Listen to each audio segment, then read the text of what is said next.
Welcome all of you to this channel Hindi करो उज्जवल। इस channel में मैं आपके सभी बोर्ड्स के लिए पढ़ाता हूँ। बाकी इस चैनल में आज से शुरुआत करने वाला हूँ हमारी CHEC बोर्ड ओडिशा के लिए स्पेशल एक सीरीज स्टार्ट करना चाहता हूँ, जिसमें आपकी CHEC CHEC बोर्ड के हिंदी के जितने चैप्टर्स हैं ग्रामर के समेत उन सबको मैं इस चैनल में पढ़ाने वाला हूँ। तो जैसे आप सबको पता है कि आप सबका इंटरनल एग्ज़ाम दिसंबर से शुरू होने वाले हैं, तो उसके लिए हम पहले जान लेते हैं कि आपके इंटरनल में कौन से सब्जेक्ट आने वाले हैं। उससे पहले हम उन सब्जेक्ट को ख़त्म करेंगे, उसके बाद उसके और जो दूसरे चैप्टर्स रहे उसके डिटेल्स वीडियो इस चैनल पे अपलोड होंगे।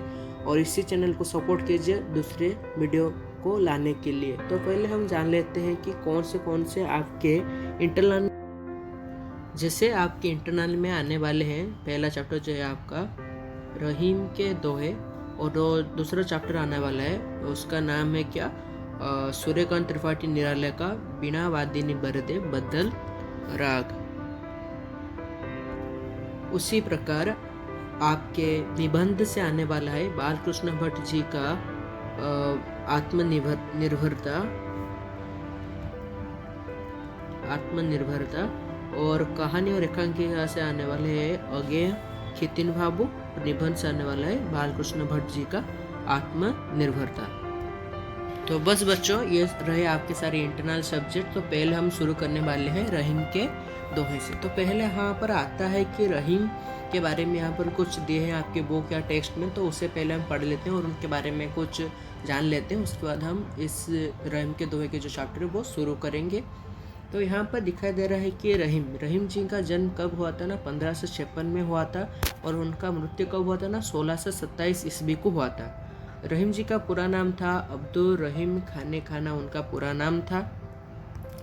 वो अकबर बादशाह के संरक्षक बैरम खान के पुत्र थे। मतलब वो बैरम खान जो उनके अभिभावक भी बोलते हैं अकबर के, बादशाह अकबर के। और वो बचपन से बादशाह अकबर के ख्याल रखते थे। उनका पुत्र जो वास्तव में उनका पुत्र का नाम क्या था, बैरम खां उनका पुत्र का नाम था। पिता हज में गए और रास्ते में मारे गए। हज मतलब उनके जो धार्मिक यात्रा होता है तो उसमें गए थे, उसमें वो मारे गए थे। सो इनका पालन पोषण शाही महल में होता है। रहीम जी जब उनका बचपन महल में ही कटा था, लेकिन सुख प्राचुर्य विलास आदि रहीम पर कोई बुरा असर नहीं डाल सके। वो अकबर के प्रधान सेनापति थे, लेकिन उनका सर्वदा सामान्य जन साधारण जीवन सरलता पर जोर दिया। रहीम अत्यंत लोकप्रिय कवि इसलिए हुए क्योंकि उन्होंने साधारण मनुष्य के जीवन की अनुभूतियों पर ही लिखा। वो जो भी लिखे थे वो हमारे जन साधारण जीवन में जो घट रहा है उसी पर ही लक्ष्य करके वो लिख रहे थे। इसलिए जनमानस में बहुत प्रिय हुए उनके लेखा, सब जनमानस में बहुत प्रिय होने लगे। वो उनके लेखा भी सब सरल और सहज भाषा में थे। इससे रहीम में दोहे लोगों के जीव पर नाचते थे। वो वास्तविक जीवन के ऊपर आधारित था, तो लोगों को बहुत पसंद आए, इसलिए वो सब लोगों के मुंह में रट कर ही रह गए थे। तो उनके कुछ लिखन शैली में कुछ वो लिखे थे, जिसमें से उनके लेखाओं में से एक है रहीम सच्चे, श्रृंगार सच्चे, रास पंचाध्याय, रहीम रत्नावली, नायिका वेद वर्णन आदि इनके रचनाएं हैं। यह भक्ति और ऋतुकाल की एक मधुर कड़ी है। राम कृष्ण आदि के भक्ति संबंधी दोहे भी रचे हैं। दोहा, कविता, सवय, स्वरोठा तथा भैरवी आदि उनके अनेक छंदों का प्रयोग सफलतापूर्वक किया है। इसलिए रहीम बड़े लोकप्रिय कवि है क्योंकि उनके दोहे सामान्य और विद्वान दोनों को द्वारा आधारित है। दैनिक जीवन की अनुभूतियों को प्रत्येक दृष्टांतों को द्वारा अभिव्यक्त करने से रहीम के दोहे निरस नहीं होते। उनके कथन सीधे मर्म को स्पर्श करते हैं। रहीम बड़े महल में रहते हुए भी मानवीय गुणों दोषों को अच्छी जानकारी रखते थे। उनकी भले बुरे की पहचान बहुत अच्छी थी। तो यहाँ पर हमारा कवि का परिचय खत्म होता है। तो आगे हम देखते हैं कि उनके और कुछ रह गए, जैसे कि लिखा गया है कि रहीम ने ज़्यादातर दोहे लिखे हैं, लेकिन उनके द्वारा रचित कविता, सवय, स्वरठा, भैरव छंद अच्छा प्रयोग हुआ है। उनका ब्रज और अवधि दोनों भाषा पर समान अधिकार था। तो ये आपका इंपॉर्टेंट क्वेश्चन हो सकता है बोर्ड में, शॉर्ट क्वेश्चन अगर वो पूछता है तो वो पूछ सकता है कि रहीम के कौन कौन भाषा पर अधिकार था। तो आप लिख सकते हैं ब्रज और अवधि, वो दोनों भाषाओं पर उनका अधिकार है, मतलब उनको दोनों भाषाओं का ही ज्ञान रहता था। सीधी बात करने में उनकी शैली अनोखी थी। ना तो अलंकार का बोझ है, ना कोई दूर की कल्पना। बात सुनते ही चित्र अंकित हो जाता है। उनमें धार्मिक संकीर्णता नाम मात्र ही नहीं थी, इसलिए उन्होंने जहाँ भी कार्य किया उन्हें आदर मिला। बच्चों, यहाँ से शुरू होता है आपका चैप्टर जो है रहीम के दोहे।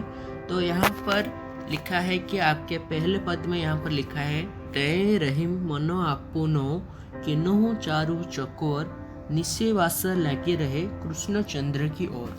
तो यहाँ पर रहीम कहते हैं कि जिस प्रकार चकोर पक्षी, एक पक्षी का नाम है चकोर, जैसे वो चंद्रमा की ओर देखती रहती है, उसी प्रकार मनुष्य को दिन रात अपना ध्यान कृष्ण भगवान की ओर लगाना चाहिए।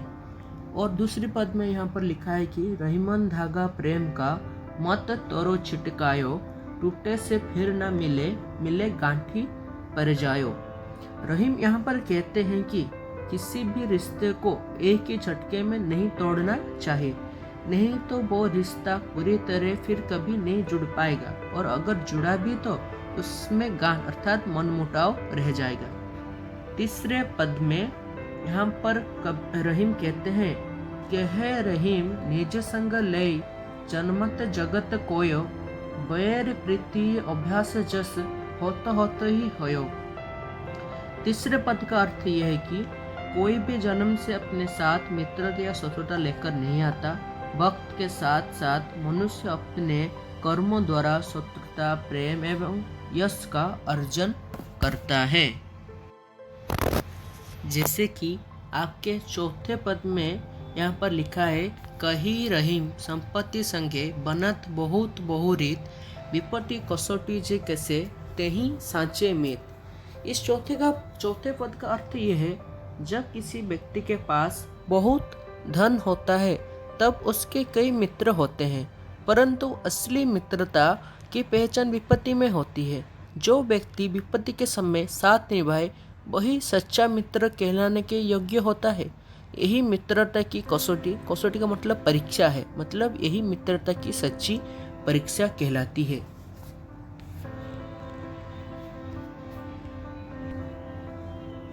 उसके बाद यहाँ पर 5वें पद में ये लिखा है,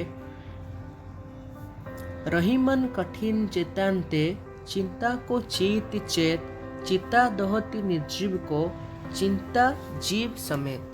तो इस पद का अर्थ यह है, रहीम ने इन पंक्तियों में चिंता एवं चिता की तुलना की है। वे कहते हैं कि जरा जागृत होकर विचार करने से यह स्पष्ट होगा कि चिता से चिंता अधिक कठिन है। चिता निर्जीव को दहन करती है, परंतु चिंता सजीव व्यक्ति को जलाती है। चिंताग्रस्त व्यक्ति हमेशा चिंता की आग में जलता है। आपके इसके बाद छठे पद में लिखा है, जो गरीब पर हित करे ते रहीम बड़लोक, कहाँ सुदामा बापुरो कृष्णो मिताई चौक। तो इस पद का अर्थ यह है, रहीम का कहना है, धन संपत्ति से कोई मनुष्य बड़ा नहीं होता, बड़े वो होते हैं जो गरीब के हित में काम करे, अर्थात अपने से कम की सहायता करे, वही सही अर्थ में बड़ा होता है। कृष्णों को भी महान इसलिए माना जाता है क्योंकि उनके पास सब होने पर भी वे गरीब सुदामा की सहायता करने से कभी नहीं चुके। यहाँ पर आपके 7वें पद में लिखा गया यह है कि कदली सीप भुजंग मुख स्वाति एक गुण तीन, जैसी संगठी बैठी तैसाई फल दिन। तो इस पद का अर्थ यहाँ पर रहीम यह कहते हैं कि वर्षा ऋतु में स्वाति नक्षत्र के समय जो वर्षा की बूंदें गिरती हैं वो बड़े काम की चीज़ें हैं। वो अगर केले पर बरसती है तो कपूर बन जाती है, अगर सीप पर पड़े तो उसमें मोती भरती है, और अगर सर्प के मुख पर पड़ती है तो भयानक विष बनती है। उसी प्रकार एक व्यक्ति भले ही कैसा भी हो, परंतु उसकी पहचान उसकी संगति से ही होती है। इसलिए मनुष्यों को बड़ी सावधानी से अपने संगतों को चुनना चाहिए। यहाँ पर 8वें पद में लिखा गया है कि चाह गई चिंता मिटी मनुआ बेपरवाह, जिनको कछु न चाहे वो सहन के सहा। इस पद का अर्थ यह है कि मनुष्य हमेशा संसार में मनुष्य अपने कामनाओं के कारण हमेशा चिंतित रहता है, उन्हें पूरा करने के लिए श्रम करता है। लेकिन जो व्यक्ति किसी चीज की चाह नहीं रखता वो मन से बेपरवाह होता है, उसे किसी प्रकार की कोई चिंता नहीं होती और सदैव निश्चिंत रहता है। जैसे किसी चीज की आशा ना हो तो वो बादशाहों के बादशाह बन जाता है, अर्थात सुखी रहता है। उसके बाद 9वें पद में लिखा गया है, रहीमन पानी रखिए बिन पानी सब सुन, पानी गए न उबरे मोती मानुष चून। अर्थात रहीम कहते हैं कि मनुष्यों को सर्वदा अपनी मर्यादा का ध्यान रखना चाहिए, क्योंकि इज्जत के बिना जीवन व्यर्थ होता है। जिसी प्रकार बिन पानी मोती की आभा कम ही हो जाती है, चूना सूखकर नष्ट हो जाता है, उसी प्रकार बिना इज्जत के मनुष्य के जीवन का कोई अर्थ नहीं रहता है। उसके बाद 10वें पद में लिखा गया है, समय पायो फल होता है, समय पायो झरी जायो, सदा रहे नहीं एक सी का रहीम पछतायो। इसका अर्थ यह है, मनुष्य हर कार्य फल की आशा से करता है और अगर फल ना मिले या मिलकर बिछड़ जाए तब मनुष्य चिंतित हो जाता है। इसलिए रहीम कहते हैं कि जिस प्रकार वृक्ष पर समय आने पर फल आते हैं और समय के साथ झड़ जाते हैं, तो उसमें वृक्ष की दुखी नहीं होना चाहिए। उसी प्रकार जीवन में फल का मिलना ना मिलना समय पर निर्भर करता है और समय सर्वदा बदलती है, इसलिए हमें पछताना नहीं चाहिए।